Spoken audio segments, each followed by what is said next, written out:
Heureux de vous retrouver pour cette autre sortie d'International, le tour de l'actualité mondiale sur CamNews 24. Et c'est avec un plaisir en somme renouvelé que j'accueille ici le journaliste consultant spécialiste des questions internationales, Ghislain Kougan. Bienvenue. Au plaisir, Donald. Merci pour l'accueil. Nous allons tout de suite commencer cette édition en nous rendant en République démocratique du Congo, où Étienne Tshisekedi est de retour après plusieurs années d'exil en Belgique pour raisons médicales. L'opposant historique foule le sol de sa terre natale, et ce dans une atmosphère pour le moins sulfureuse en raison de la montée des tensions politiques dans le pays. Alors, Ghislain, ce retour est-il de nature à faire bouger les lignes ? C'est tout le moins l'ambition de l'opposition congolaise aujourd'hui qui veut véritablement bousculer le président Kabila jusque dans ses derniers retranchements. Tout cela a un contexte précis, vous l'avez indiqué, il s'agit de la présidentielle qui, au vu de l'allure des choses en RDC, ne peut pas ou alors ne peut plus se tenir en 2016 comme prévu par la Constitution de la République démocratique du Congo, et dont l'opposition est en train de vouloir mettre suffisamment de pression sur Joseph Kabila pour qu'il puisse respecter la légalité constitutionnelle. Et donc le retour d'Étienne Tshisekedi, c'est pour accompagner, faire front, participer à la marche de l'opposition du 31 juillet pour notamment mettre suffisamment de pression sur le gouvernement, le pouvoir de Kinshasa, pour que celui-ci puisse céder. Alors, s'il faut respecter la Constitution, ça veut dire qu'on aura une élection à la va-vite. Vu les délais, nous sommes quand même en juillet. Justement, puisque le mandat du président Kabila expire en décembre 2016, et vous savez très bien que pour cela, il faut organiser 6 mois auparavant une élection présidentielle. Donc l'élection, normalement, devrait se tenir, je crois, en juillet ou alors en juin. En juillet, donc on peut encore accélérer les choses. Et donc la dernière carte jouée aujourd'hui par Étienne Tshisekedi, qui est quand même un opposant qui a beaucoup plus de verve, d'allant. Il convient de préciser qu'il a combattu sous le règne de Mobutu, Joseph Kabila, Laurent Désiré Kabila, le père de l'actuel président. Il a quand même été deuxième à l'élection présidentielle de 2011. Ça veut dire qu'il est quand même, d'ailleurs on a vu la démonstration de popularité quand il est arrivé, il a été accueilli, il est encore populaire à Kinshasa, Kinshasa qui est la capitale. Ça veut quand même dire qu'il a de quoi aujourd'hui attirer les foules. Donc l'ambition c'est quoi? C'est de continuer à mettre la pression sur le gouvernement, parce que vous savez qu'il y a un arrêté qui a fait part de ce qu'on ne pouvait pas organiser l'élection présidentielle en 2016 en RDC, et que par conséquent, Joseph Kabila Kabange est à même d'assurer, entre parenthèses, la transition pour que les choses puissent revenir dans l'ordre. Alors, en quoi l'expérience du vieux lion constituera-t-il un précieux viatique pour le mouvement de contestation en RDC? Je pense simplement qu'il s'agit d'une phase nouvelle de crédibilité. Alors, vous savez, on parle de son parcours. C'est vrai qu'il est âgé de 83 ans. Sur le plan de la santé, ce n'est pas cela. Elle est clopinante à santé. D'ailleurs, il a été évacué pour cela il y a cela 2 ans avant son retour. Mais au moins, il a la verve. Il a cette sympathie-là qu'on lui reconnaît et qu'on a témoigné avec son arrivée, notamment l'accueil. Tous les différentes factions de l'opposition sont venues à sa rencontre. Et d'ailleurs, Moïse Katumbi, qui a démissionné du gouvernement, ex-gouverneur de Katanga, a tweeté pour souhaiter bon retour, bienvenue, notamment à Étienne Tshisekedi. Katumbi, lui, qui est à l'étranger, on sait très bien, pour soi-disant problème de santé. Ça veut dire qu'aujourd'hui, son arrivée à Kinshasa est une bouffée d'oxygène pour l'opposition. On estime ou on pense simplement que, parce qu'il y a un problème un problème que l'on peut qualifier d'éternel en RDC, c'est que l'opposition n'arrive toujours pas à faire front uni. Est-ce que c'est l'occasion aujourd'hui, derrière Étienne Tshisekedi, de faire un front commun à l'effet de mettre encore suffisamment de pression sur le gouvernement de la RDC afin que celui-ci puisse plier et d'organiser la présidentielle dans la légalité constitutionnelle? On aura certainement tout le temps d'en parler, mais cette fois, quels sont les indices qui montrent qu'à 84 ans ou 83 ans, Étienne Tshisekedi est encore capable de briguer un mandat électif? Est-ce qu'il est encore capable de briguer un mandat électif? On peut estimer cela au vu de la popularité. Maintenant, 83 ans, c'est tout de même beaucoup, c'est suffisamment pesant, suivez mon regard, quelque part en Afrique centrale. Donc c'est beaucoup, mais la longévité au pouvoir, que dis-je, l'âge n'est pas forcément c'est pas moi, l'élément intéressant ici. D'ailleurs, Tshisekedi va être difficile pour lui de briguer la magistrature suprême. Je pense qu'il peut travailler à accompagner, il peut être leader d'un mouvement et arriver à un moment donné laisser place. Mais la culture politique en Afrique n'intègre pas ce genre d'arrangement où à un moment donné le vieux entre parenthèses puisse éclipser. C'est la même chose pour Jean-Pierre Bemba. Vous savez que Bemba, même étant à La Haye, a manifesté une volonté de revenir au pays, mais il a été écarté parce qu'il a encore été frappé par la CPI et donc il ne peut pas briguer un nouveau mandat. Donc, c'est pareil pour Tshisekedi. Sur le plan de la santé, il est disqualifié parce que, franchement, ce n'est pas ça. Même s'il revient, on nous fait comprendre qu'il a fait quelques mois de convalescence en Belgique, mais on sait très bien que ce n'est pas cela. Il a 83 ans. Je pense qu'il va être difficile pour lui. Déjà qu'on a aussi une machine en face, la machine Kabila Kabange.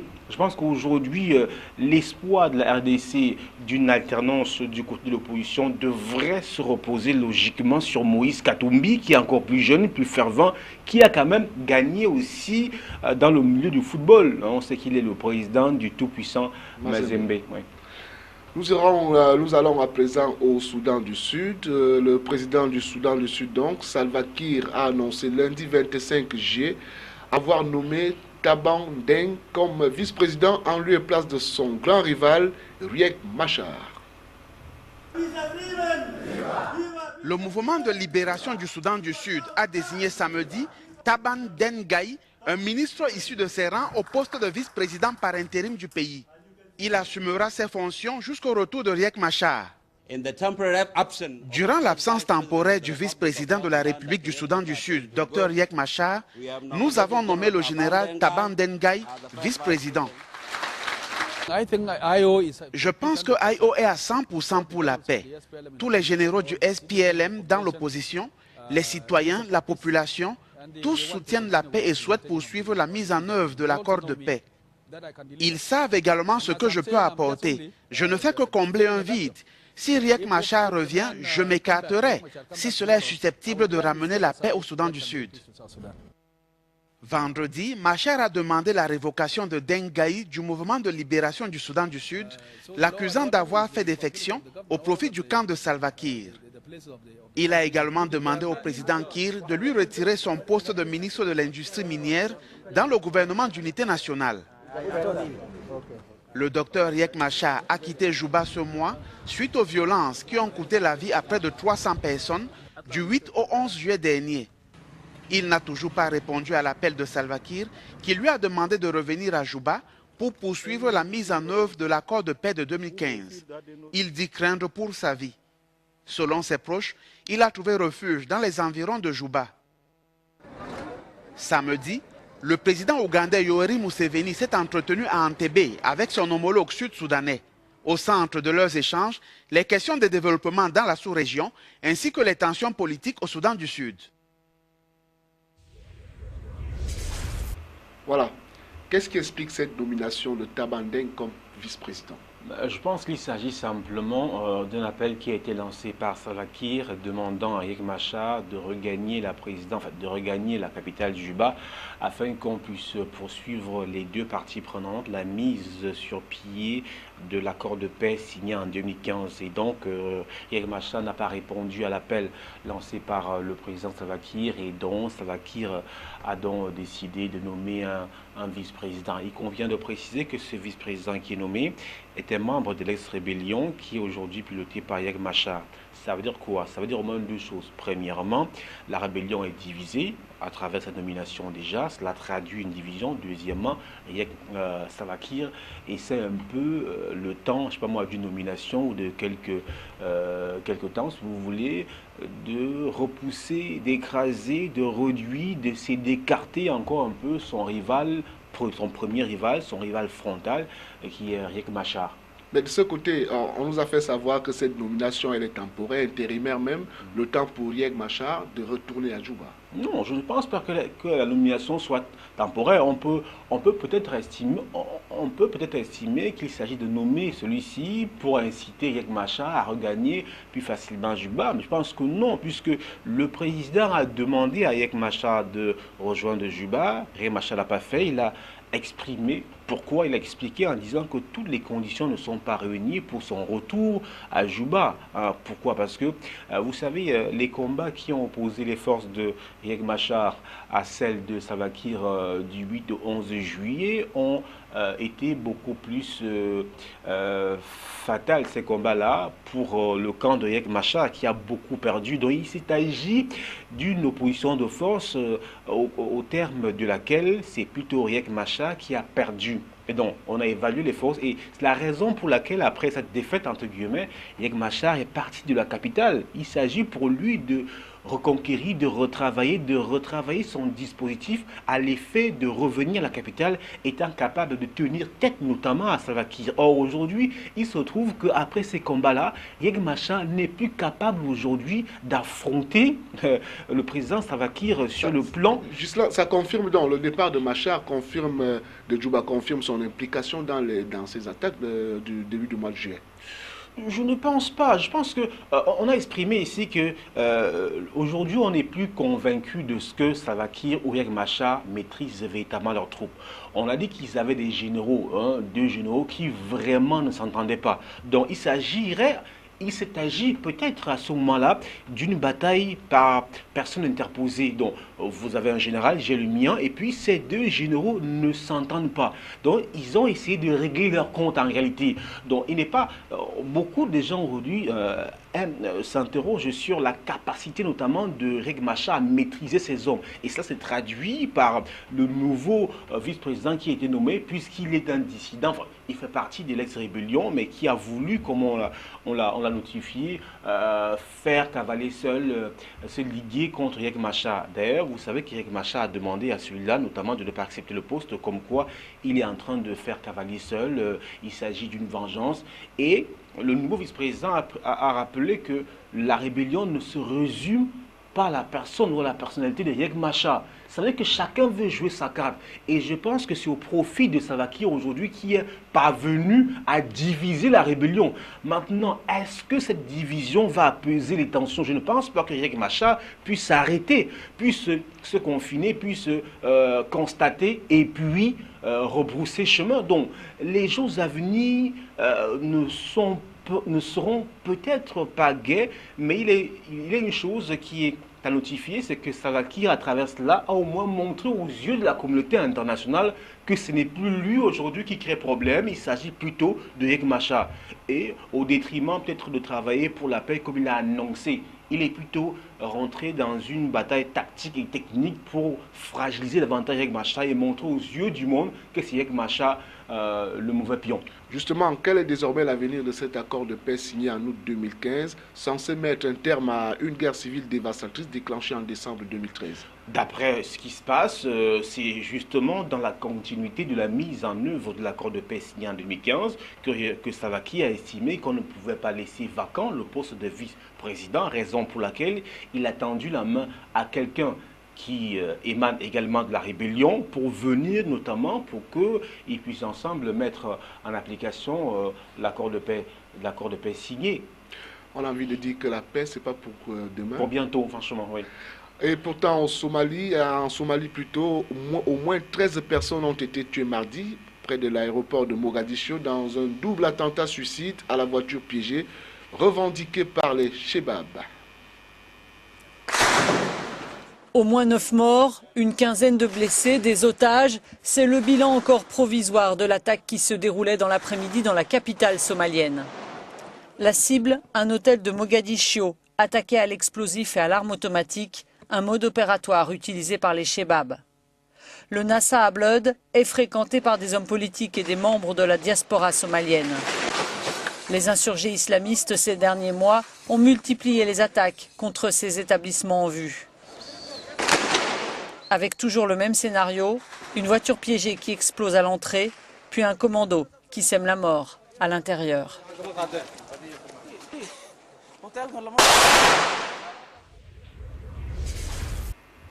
Quelle explication peut-on donner à cette permanente capacité de nuisance du groupe affilié Al-Qaïda au cœur de la capitale somalienne? Je pense que le groupe, les Chebab, veut simplement montrer qu'il faut toujours compter avec eux et que malgré la présence de la MISOM sur le territoire somalien, ce groupe affilié à Al-Qaïda conserve toujours une capacité de nuisance considérable. On sait très bien que depuis 2007, la MISOM, la force de la mission des Nations Unies en Somalie, a érigé des bureaux, a une grande base, notamment près de l'aéroport de Mogadiscio, en Somalie, pour notamment lutter contre les Chebab. Il s'avère que le travail est positif. On a donc éliminé une bonne partie des Chebab depuis 2013. Ils ne sont plus très présents. Leurs bastions ont été aujourd'hui occupés, mais ces Chebab contrôlent encore quelques zones importantes et surtout privilégiées, à partir desquelles notamment ils mènent des frappes contre la MISOM, contre les populations civiles, raison pour faire comprendre aux uns et aux autres qu'ils sont toujours là, les Chebab, et qu'ils peuvent nuire comme ils le font là, 13 morts par-ci par-là dans les hôtels. Et ils ont un mode opératoire qui est quoi? Une voiture qui vient, qui explose, et puis après vous avez un commando armé qui entre en action et commence à travailler pour faire le plus de victimes possible. Et jusqu'à présent, ça marche. Pourquoi? Parce que vous avez des décès. Aujourd'hui, un mois après, il y a 11 morts, et puis il se calme un peu. La MISOM réagit, et puis 2 semaines, 3 semaines plus tard, vous avez 12 morts, 13 morts. Donc finalement, on n'arrive pas... Pour l'essentiel, on a réduit la capacité de nuire du groupe Chebab, mais on ne l'a pas éradiqué. Ça veut dire qu'ils sont refroidis, mais ils sont toujours là, et l'attaque perpétrée récemment démontre encore leur capacité de nuisance. Alors, le mode opératoire est bien connu, tel que vous le détaillez tout à l'heure. Finalement, la MISOM et les forces de défense somaliennes sont incapables de contrer ou alors d'anticiper sur les attaques Chebab?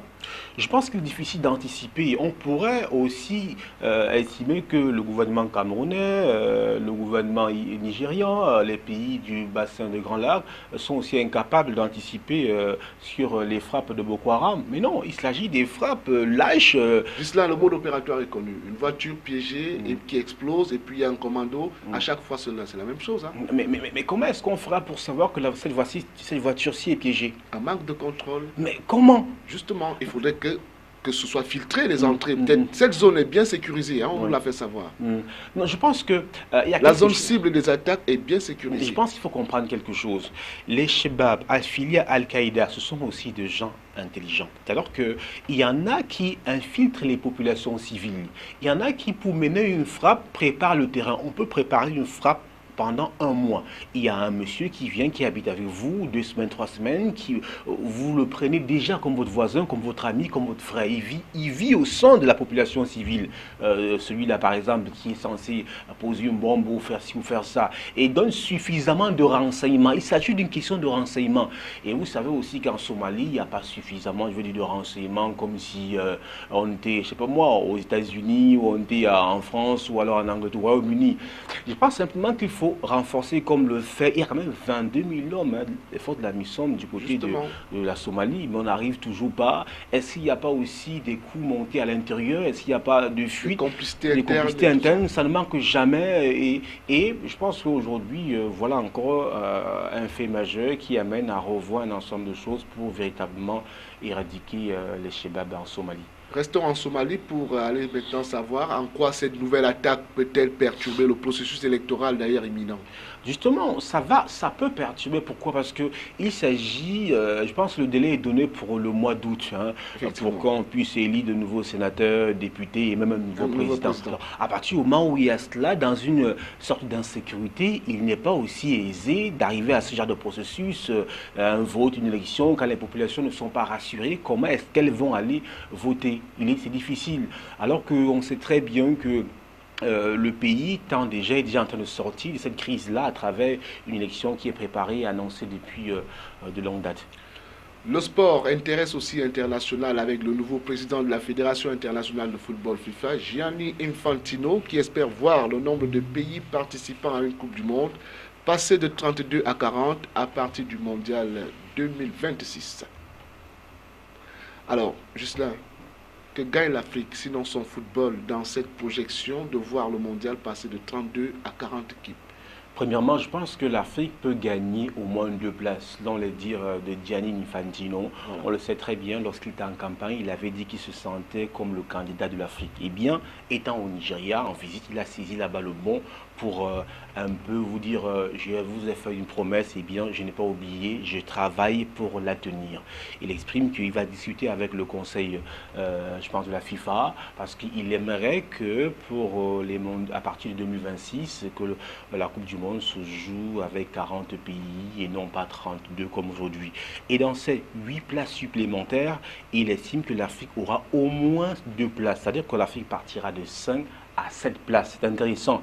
Et quand cela est porté par la voie la plus autorisée de la Fédération internationale de football et l'association, on ne peut être que ravi pour le continent africain aujourd'hui. Donc l'Afrique estime qu'aujourd'hui, elle n'est pas lésée. Il y a au moins un candidat qui a promis, qui, après être élu 6 mois après, pense au moins à une promesse tenue du côté de l'Afrique. On sait également qu'il s'est agi d'un cheval de bataille qui a été lourdement et longuement porté par le président de la CAF, Issa Hayatou, mais en vain, qui n'a pas pu influencer la FIFA pour qu'on puisse arriver à plus de 5 pays. Vous me direz peut-être que la Coupe du Monde 2010 en Afrique du Sud, il y a eu 6 pays, mais simplement parce que l'Afrique du Sud organisait la compétition.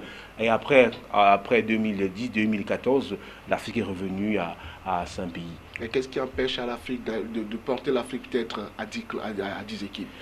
C'est quand même la FIFA, des gros moyens aussi. Et le football africain qui en est évolution. Mais effectivement, mais il n'y a pas que la CAF, le continent africain, il y a aussi l'Asie qui dira, bon, nous aussi on veut plus. Il y aura l'Amérique du Sud qui dira, nous on veut aussi plus. Tout le monde dira, nous on veut plus. Je pense que ça concerne beaucoup plus. L'Europe est éliminée. Je pense que l'Europe ne doit pas demander beaucoup. L'Europe est déjà pouvoir déjà suffisamment. C'est les autres continents qui aujourd'hui se sentent un peu lésés et qui aimeraient avoir d'autres pays. Imaginez une Coupe du Monde avec l'Afrique qui a 7 pays, c'est intéressant. Et si un pays africain venait organiser, l'Afrique aurait 8 pays pour une compétition. Je pense que c'est bien pour Gianni Infantino. Et une chose aussi intéressante, c'est le fait qu'il ait choisi comme secrétaire une Africaine, une Sénégalaise qui porte ce projet-là.